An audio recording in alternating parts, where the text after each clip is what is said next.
बहुत समय पहले की बात है। एक गांव में एक साधु मंदिर में रहता था। उनकी दिनचर्या रोजाना प्रभु की भक्ति करना और आने जाने वाले लोगों को धर्म का उपदेश देता था।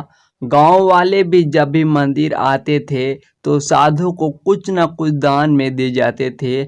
इसलिए साधु को भोजन और वस्त्र की कोई कमी नहीं था। रोज भोजन करने के बाद साधु बचा हुआ खाना छीके में रखकर छत में टांग देता था।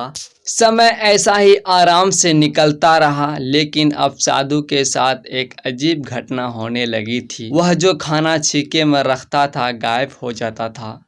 साधु ने परेशान होकर इसके बारे में पता लगाने का निर्णय किया।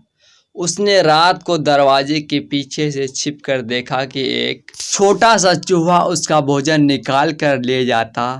दूसरे दिन उन्होंने छीके को और ऊपर कर दिया ताकि चूहा छीके तक ना पहुंच सके, लेकिन यह उपाय भी काम नहीं आया। उन्होंने देखा कि चूहा और ऊंचा छलांग लगाकर छीके पर चढ़ जाता और भोजन निकाल कर ले जाता था। अब साधु चूहे से परेशान रहने लगा था। एक दिन उस मंदिर में एक भिक्षुक आया। उसने साधु को परेशान देखा और उसकी परेशानी का कारण पूछा तो साधु पहले भिक्षुक को पूरा किस्सा सुना दिया।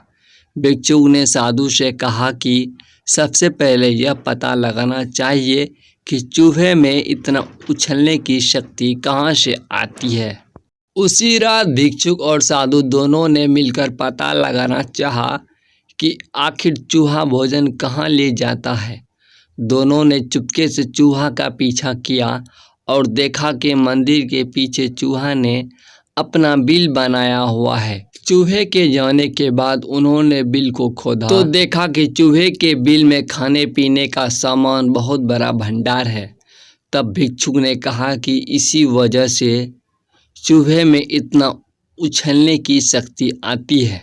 उन्होंने उस सामग्री को निकाल लिया और गरीबों में बांट दिया। जब चूहा वापस आया तो उसने वहां पर सब कुछ खाली पाया तो उसका पूरा आत्मविश्वास समाप्त हो गया। चूहा ने सोचा कि फिर से खाने पीने का सामान इकट्ठा करेंगे। यह सोचकर उसने रात को छीके के पास जाकर छलांग लगाई, लेकिन आत्मविश्वास की कमी के कारण वह नहीं पहुंच पाया और साधु ने उसे वहां से भगा दिया।